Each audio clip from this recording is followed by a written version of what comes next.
오늘은 테슬라가 이전 신고가를 기록한 지 정확히 1년이 되는 날이자 동시에 새로운 신고가를 경신한 지 불과 하루가 지난 시점입니다. 내심 며칠간 시원한 신고가 행진이 이어지길 기대했지만 상위 시가총액 종목들을 중심으로 시장 전반이 하락하며 아쉽게도 연속적인 상승세는 잠시 주춤한 모습입니다. 하지만 오늘 영상에서는 테슬라가 그려나가고 있는 미래, 그리고 무려 12년 전 일론 머스크가 작성한 이메일을 다시금 짚어보려 합니다. 이를 통해 왜 앞으로 다가올 테슬라의 여정에서 수많은 신고가 갱신이 필연적으로 일어날 수밖에 없는지 그 본질적인 이유를 살펴보겠습니다.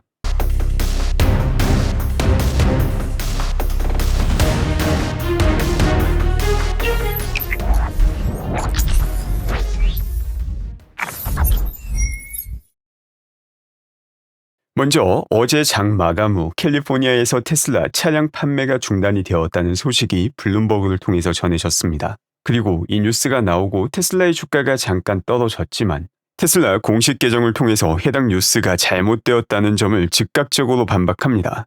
공식 계정이 밝힌 내용을 보면 캘리포니아 법원 같은 경우 소비자 오해를 방지하기 위한 소비자 보호 명령을 요청했는데 여기서 문제가 된 단어가 테슬라의 오토파일럿입니다. 그런데 흥미로운 점은 소비자 보호를 위해서 해당 명령을 내렸다고 캘리포니아 법원이 말을 하고 있는데 실제 문제를 제기한 고객은 단 한 명도 없다는 사실을 밝힌 것입니다. 이는 마치 과거 델라웨어에서 주주들을 위한다는 명목으로 주주들의 돈인 회사의 돈을 변호사 수임료 명목으로 천문학적인 금액을 뜯어낸 델라웨어 법원이 생각납니다. 일론 머스크가 성취한 업적에 대한 보상안을 취소하려고 하였지만 일론 머스크는 지난 주총을 통해서 다시금 주주들의 지지를 받으며 보상안을 받게 되었을 뿐만 아니라 과거 델라웨어 법원에서 내렸던 이 어이없는 판결은 무효 처리가 될 가능성이 아주 높아진 상황입니다. 결국 수많은 노이즈만 만들며 비상식적인 판결을 내리고 무효 처리가 될 가능성이 높아졌지만 이런 비상식적인 판결을 내릴 수 있는 곳이 델라웨어라는 곳이 모든 기업들에게 알려지며 코인베이스 같이 시총이 큰 기업마저 델라웨어가 아니라 텍사스로 법인을 옮기고 있습니다. 비상식적인 일이 일어날 때마다 일론 머스크는 본인이 인수한 트위터, 지금의 X를 통해서 이 비상식적인 내용을 모두에게 공개하였고 그 결과 과거 같으면 그냥 힘으로 밀어붙이면 다 되는 줄 알았던 일들이 이제는 대중들이 진실을 볼 수 있게 되었고 그 진실에 합당한 책임을 지게 되었습니다. 비슷하게 어제 나왔던 블룸버그발 루머 역시 테슬라에서 공식적인 반박 게시물을 올리고 단기적으로 빠졌던 주가 역시 바로 회복하는 모습을 보여주었습니다. 물론 오늘은 전체 시장 상황에 따라서 테슬라의 주가도 함께 내려갔지만 일론 머스크의 트위터 인수 덕분에 앞으로는 일론 머스크 혹은 테슬라를 공격하는 잘못된 루머에 훨씬 더 높은 주가 면역력이 생겼다는 것을 보여주는 이벤트였습니다. 그 밖에 2일 전 살펴봤던 닛산 자율주행 사고 데이터와 관련해서 조금 더 손쉽게 이를 확인할 수 있는 UI가 만들어졌습니다. 테슬라 로보택시 트래커 사이트에서 지금까지 테슬라의 로보택시와 관련된 사고를 모두 다 볼 수 있게 정리한 것입니다. 이를 보게 되면 지난 7월부터 10월까지 테슬라의 로보택시는 텍사스 오스틴에서 총 8건의 사고가 발생했다는 것을 볼 수 있습니다. 이 리포트에 담겨있는 내용을 보게 되면 사고가 난 대상 역시 함께 명시되어 있습니다. 총 8번의 사고 중 실제 부상이 발생한 경우는 단 한 건밖에 없는데 이 부상 같은 경우도 경미한 부상으로 명시되어 있습니다. 로보택시 운행 대수 대비 전체적인 사고의 비율 자체가 낮다는 것 역시 테슬라의 로보택시가 타사의 로보택시보다 안전하다는 것을 증명하는 자료이지만 이 모든 사고에서 의미 있는 부상이 발생하지 않았다는 것 역시 아주 긍정적인 내용이 됩니다. 현재 보고되고 있는 모든 자율주행 사고는 해당 로보택시 차량이 사고를 유발하지 않았다 하더라도 사고에 연루되어 있다면 보고가 되는 형태입니다. 그렇기 때문에 이 사고에 연관되어 있는 다른 대상이 차량이거나 자전거 혹은 오토바이이거나 혹은 동물일 경우에는 테슬라 로보택시가 잘못을 하지 않았지만 상대방이 잘못을 하여서 사고가 발생했을 가능성 역시 존재합니다. 다만 지난 7월에 발생한 도로에 고정되어 있는 사물 같은 경우 이 경우에는 로보택시가 잘못을 해서 사고가 났다라는 것을 상당히 높은 신뢰도로 추론해 볼 수 있습니다. 그 밖에 한국의 국회의원 이소영 씨께서도 한국에서 FSD 체험 소감을 X 게시물로 남겼습니다. 지달파파님의 모델 S 협찬을 통해서 FSD가 작동하는 모습을 직접 체험하며 FSD는 이미 완성된 기술이라고 느껴져 생각이 많아집니다. 라는 소감을 남깁니다. 벌써 전 세계에서 FSD가 잘 작동하고 있으며 한국의 국회의원까지 FSD를 직접 체험하며 완성된 기술이라고 평가하는 지점에 도달했습니다. 이런 작은 변화 하나하나가 지금 이 시점이 본격적인 자율주행의 시대로 들어가는 초입 부분이다라는 걸 보여주고 있습니다. 그 밖에 오늘 웨이모는 2천만 번째 로보택시 운행을 돌파했다는 글을 남깁니다. 이처럼 웨이모 로보택시 운행 횟수가 빠르게 증가하는 것은 로보택시 시장이 미래에 얼마나 큰 시장이 될지를 먼저 보여주는 예시입니다. 웨이모의 로보택시 같은 경우 하드웨어만 본다 하더라도 테슬라보다 훨씬 더 비싸지만 이번 6세대 하드웨어 같은 경우 지난 세대와 비교하면 상당한 원가 개선이 예상되고 있기도 합니다. 지난 5세대 웨이모 같은 경우 차량 원가만 15만 불 이상이 예상이 되었는데 이번 6세대 같은 경우 6만 불에서 8만 불로 약 반값 수준으로 예상이 되고 있습니다. 분명 이만 본다면 웨이모 역시 열심히 노력하고 있으며 많은 개선을 성취했음을 볼 수 있습니다. 다만 테슬라 같은 경우 지금 당장 로보택시로 투입될 수 있는 모델 Y의 원가가 3만 5천 불 내외이기 때문에 웨이모의 6세대 로보택시 원가의 절반 수준밖에 되지 않습니다. 그런데 내년부터는 사이버캡 생산을 시작하고 사이버캡 원가는 궁극적으로 2만 5천 불 이하가 될 가능성이 아주 높습니다. 하드웨어만 본다 하더라도 웨이모 역시 분명 개선하고 있지만 테슬라의 개선 속도와 비교하면 그 속도가 너무 느리다라는 게 핵심입니다. 그리고 하드웨어 비용은 사실 전체 큰 그림의 빙산의 일각밖에 되지 않습니다. 진정으로 중요한 것은 두뇌에 해당하는 AI 소프트웨어인데 바로 이 부분에서 따라잡을 수 없는 큰 격차가 존재합니다. 그리고 이 내용은 비밀이 아닙니다. 웨이모의 모회사인 구글 알파벳조차 이를 잘 알고 있습니다. 바로 그렇기 때문에 구글은 웨이모의 신규 투자 유치 논의를 시작하였습니다.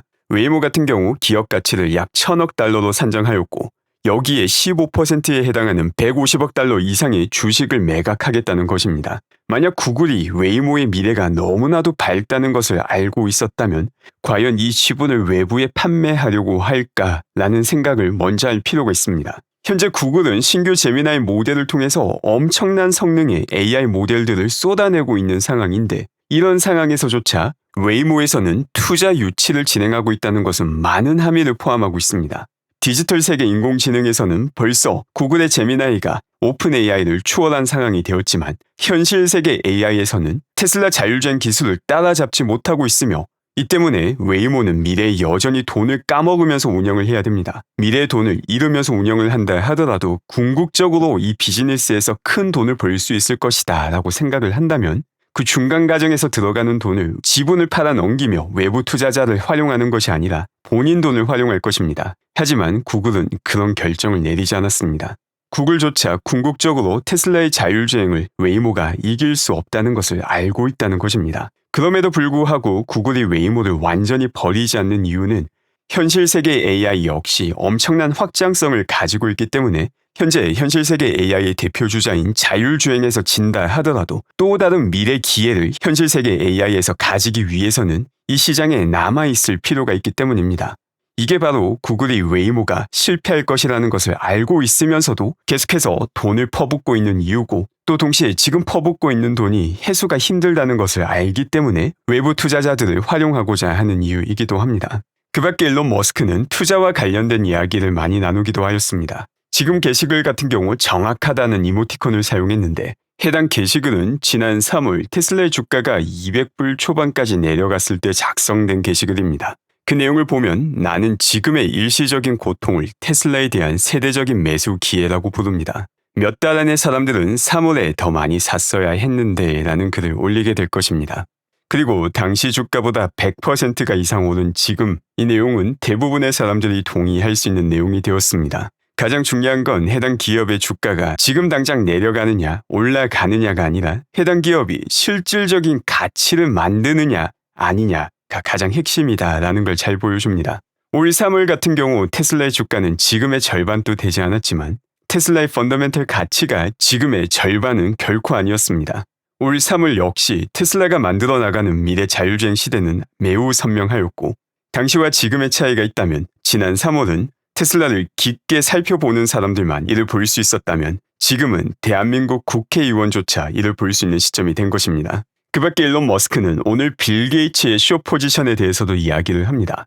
빌 게이츠 같은 경우 과거 테슬라 전체 주식의 약 1%에 해당하는 주식을 공매하였고, 만약 지금까지도 빌 게이츠가 이 공매 포지션을 유지하고 있다면 빌 게이츠의 테슬라 투자 손실은 100억 달러가 넘어가게 된다라는 글을 남깁니다. 빌 게이츠 같은 경우 본인의 개인 투자 회사를 통해서 공매 포지션을 취하고 있기 때문에 얼마만큼의 공매 포지션을 추가로 더했는지 혹은 줄였는지 정확한 확인이 불가능합니다. 다만 빌 게이츠를 제외한다 하더라도 지난 8월까지 테슬라의 공매 포지션을 가지고 있는 기간은 상당히 많았다라는 점은 분명한 사실입니다. 물론 대부분의 기업들 같은 경우 테슬라 주식도 소유하고 있고 콜옵션도 가지고 있고 풋옵션도 가지고 있는데 전체 달러 가치 기준으로 봤을 때 숏 포지션이 더 큰 경우가 많습니다. 단순하게 테슬라 주식을 공매 포지션으로 가지고 있는 경우는 아주 드문 케이스입니다. 그리고 옵션을 통해서 숏 포지션을 가져갈 경우 행사가와 만기일 정보가 있지 않으면 정확하게 어떤 포지션인지 평가 내리기가 결코 쉽지는 않지만 단순하게 달러 기준으로 봤을 때 상당히 많은 기관이 테슬라의 롱 포지션보다 더 큰 가치의 숏 포지션을 가지고 있다는 것은 분명한 사실입니다. 그리고 이런 숏 포지션이 빠르게 청산되는 시기가 테슬라의 주가가 빠르게 올라갈 때 혹은 신고가가 갱신이 될 때입니다. 주가가 빠르게 내려갈 때 마진콜로 인해 더욱더 많은 주식 매도가 나오듯이 주가가 빠르게 상승하는 시기에는 숏 포지션의 마진콜이 발생하고 숏 포지션 커버를 위한 매수세가 들어오게 됩니다. 이와 같은 숏 스퀴즈는 현재 테슬라에 발생하기가 아주 좋은 상황입니다. 바로 어제 테슬라는 신고가를 새롭게 경신하였으며 지난 주말 로보택시 안전 드라이버 제거가 진행이 되었습니다. 얼마 남지 않은 12월 안에 안전 드라이버가 제거된 로보택시 확대가 확인이 되게 된다면 또다시 가파른 주가 상승과 함께 숏 스퀴즈가 발생하며 새로운 신고가를 연일 갱신하는 미래 충분히 펼쳐질 수 있습니다. 그리고 만에 하나 이런 미래가 2025년에 펼쳐지지 않는다 하더라도 자율주행 시대를 지배하는 테슬라의 모습은 필연적으로 2026년에 확인이 되게 될 것입니다. 결국 당장 일어나는가 혹은 조금 늦게 일어나는가의 차이일 뿐입니다. 테슬라의 가치가 상승할 수밖에 없는 이유는 지난 5년간 자율주행이라는 기술적 펀더멘털을 꾸준하게 쌓아왔기 때문입니다. 지난 8월 14일 일론 머스크가 남긴 글입니다. 테슬라가 대규모 자율주행을 달성하기 전에 공매도 포지션을 청산하지 않는다면 그들은 완전히 파멸하게 될 것입니다. 여기서 핵심 단어가 대규모입니다. 지금 테슬라 투자자에게 남아있는 가장 중요한 이벤트가 로보택시 확대가 얼마나 빠른 속도로 진행이 되어서 대규모를 성취하는가입니다.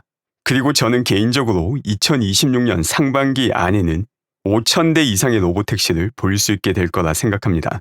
그 밖에 오늘 일론 머스크가 XAI 회의에서 가졌던 내용이 확인되기도 하였습니다. 여기서 가장 흥미로운 내용이 두 가지가 있는데 마치 테슬라 차량을 분산형 추론 데이터 센터로 활용하듯이 옵티머스 역시 미래에는 분산형 데이터 센터로 사용할 계획이라고 밝힙니다. 또한 동시에 우주 데이터 센터와 관련된 이야기도 하는데 이 우주 데이터 센터를 지구를 중심으로 공전하는 궤도에서만 돌릴 뿐만이 아니라 화성에서도 돌릴 수 있음을 암시하는 내용까지 언급이 됩니다. 지금 보시는 내용은 2013년 일론 머스크가 스페이스X 직원들에게 보낸 이메일입니다.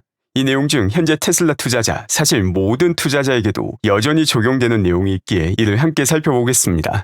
상장 기업의 주식은 해당 기업에 큰 기술적 변화가 수반될 때 혹은 내부적인 실행 문제가 있을 때뿐만 아니라 회사와 아무런 관련이 없는 경제 상황 때문에 극심한 변동성을 겪게 됩니다.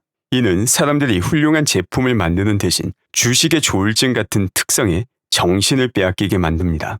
자신이 너무 똑똑해서 공개시장 투자자들보다 한 수 앞서 나갈 수 있고 적절한 시기에 스페이스X 주식을 팔 수 있다는 생각에 사로잡힌 분들이 있다면 그런 생각은 버리라고 말씀드리고 싶습니다. 만약 여러분이 실제로 대부분의 헤지펀드 매니저보다 실력이 뛰어나다면 스페이스X 주식의 가치에 대해 걱정할 필요가 없습니다. 다른 공개 주식들에 투자해서 시장에서 수십억 달러를 벌면 되기 때문입니다. 핵심은 절대 다수의 경우 타이밍을 잘 잡아서 높은 수익률을 낼 수 있다는 믿음 자체가 허상이라는 것을 찌르고 있는 내용입니다. 만약 여러분이 스페이스X가 일반적인 상장 기업보다 더 잘 해낼 것이라고 믿는다면 스페이스X에 장기적으로 돈을 투자한다면 시장 수익률보다 더 높은 수익률을 기록하게 될 것입니다. 따라서 여러분은 단기에서 중기적으로 생활 수준을 개선하는 데 필요한 만큼만 매도해야 합니다. 인생은 짧고 약간의 현금은 가정에서의 즐거움을 늘리고 스트레스를 줄여줄 수 있기 때문에 비록 주가가 상승할 것이 확실하더라도 저는 실제로 일정량의 주식을 매도할 것을 권장합니다. 이 이메일은 12년 전 스페이스X 직원들을 대상으로 보낸 이메일이지만 일론의 투자 조언은 사실상 모든 투자자들에게 지금도 유효하다고 생각합니다. 타이밍에 초점을 맞추는 것이 아닌 그 기업의 펀더멘탈에 초점을 맞추고 장기적인 투자가 가능할 수 있도록 본인에게 필요한 현금 흐름 이외의 부분을 투자하는 것을 일론 머스크는 추천하였으며 이 조언은 지금 테슬라 투자자들에게도 그대로 적용된다 생각합니다. 지금 자료는 현재 테슬라의 유럽 판매량을 나타내고 있습니다. 유럽의 모든 국가 판매를 나타내는 것은 아니고 매주마다 판매량이 발표되는 국가의 합계를 나타내고 있습니다. 이를 보게 되면 작년 4분기와 비교했을 때 지난 4주간 상당히 높은 판매량을 기록해 왔는데 11번째 주 같은 경우 작년 4분기 동주보다는 조금 낮은 수치를 기록한 것을 볼 수 있습니다. 전체 누적 판매량을 보게 된다면 아직까지 작년 4분기 누적 판매량보다는 조금 낮은 수준이지만 상당히 빠른 속도로 따라잡고 있는 상황입니다. 결국 중요한 것은 마지막 남아있는 2주가 됩니다. 이 마지막 2주가 한 주 기준으로 봤을 때 가장 높은 판매량이 발생하는 구간입니다. 작년 4분기 같은 경우 이 마지막 주가 월요일, 화요일 2일밖에 포함되어 있지 않았고 이번 4분기 같은 경우 월화수로서 하루가 더 포함이 되어 있습니다. 아직까지는 작년 4분기 누적 판매량을 따라잡지 못했지만 남아있는 2주 동안 여전히 충분히 역전할 가능성이 존재합니다. 그리고 이 가능성을 뒷받침해주는 자료입니다. 지금 자료 같은 경우 자동차 제조사별 유럽에서의 판매량을 나타내고 있습니다. 이 역시 전체 유럽 국가를 포함하고 있는 자료는 아니며 매일마다 판매량이 확인되는 국가들을 기준으로 정리한 자료입니다. 이를 보게 되면 드디어 오늘 테슬라 차량 판매량이 다른 모든 브랜드를 제치고 유럽에서 1등으로 등극하는 모습을 확인할 수 있었습니다. 테슬라는 주가 상승을 맞이할 수 있는 펀더멘털 기술력을 갖췄기 때문에 새로운 신고가 기록이 결국 올해냐 내년이냐의 차이밖에 남지 않았다고 생각합니다. 하지만 가능하면 올해 신고가 갱신이 발생하길 기원합니다. 오늘 준비한 소식은 여기까지입니다. 아직 구독하지 않으신 분들 중 테슬라에 대한 단순한 가십거리가 아닌 가장 정확하고 깊이 있는 정보를 꾸준히 얻고자 하신다면 구독과 알람 설정을 부탁드립니다. 오늘도 건강하고 행복한 하루 되시기 바랍니다.